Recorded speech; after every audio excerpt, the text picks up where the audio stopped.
कभी कभी जीवन हमें कमजोर कर देता है और हम हारने का अनुभव करते हैं। ऐसे पल में लगेगा कि उमंग और हिम्मत का दामन छूट गया है, लेकिन यह याद रखना बहुत जरूरी है कि हर हार के पीछे एक नई शुरुआत छिपी होती है। यह समय है अपने भीतर की शक्ति को पहचानने का, जो हमें फिर से उठने में मदद कर सकती है। जब हम गिरते हैं तो हमें ठोकर लगती है, जो हमें सोचने पर मजबूर कर देती है। यह विचार कि हम कैसे बेहतर कर सकते हैं महत्वपूर्ण है। इसी के साथ हमें उन सब चीजों की याद दिलानी चाहिए जो हमें इंस्पायर्ड करती हैं। क्या वे आपकी सपने हैं, आपके लक्ष्य, या वह कोई व्यक्ति है जो आपको हमेशा उत्साहित करता है? अपने सपनों की ओर कदम बढ़ाने का यह समय है।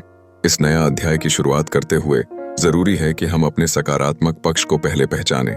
हमें यह समझने की जरूरत है कि हर रुकावट हमें सीखने का अवसर देती है। अगर हम हारते हैं तो क्या हम उन सब कुछ को नहीं समझ सकते जो हमें आगे बढ़ने के लिए चाहिए? आत्मविश्लेषण करें और अपने अनुभवों से सीखें। इस यात्रा में खुद को उत्साहित रखना आवश्यक है। अपने आप को नकारात्मक विचारों से बचाएं और सकारात्मकता के साथ आगे बढ़ें। खुद को यह भान कराएं कि आपको सफल होना है। अपने छोटे छोटे लक्ष्यों को बनाएं और उन्हें पाने के लिए मेहनत करें। यदि आप एक छोटे लक्ष्य को पूरा करते हैं तो यह आपको बड़े लक्ष्य की ओर बढ़ने के लिए प्रेरित करेगा। अब उठने का समय है। अपने सभी सपनों और इच्छाओं को जिंदा रखें। जब भी गिरें, पुनः खड़े होने की ताकत अपने भीतर खोजें। यह मंजिल आपकी है और इसे हासिल करने का रास्ता भी आपको खुद तय करना है। गिरना असामान्य नहीं है, लेकिन फिर से उठना की सफल लोगों की पहचान है।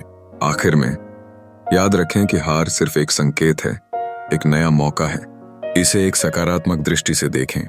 जब आप खुद को फिर से उठाते हैं तो आप केवल एक व्यक्ति नहीं, बल्कि एक प्रेरणा बन जाते हैं। इस यात्रा में अपने अंतर्मन की आवाज सुनें और आगे बढ़ें। जीत आपकी होगी।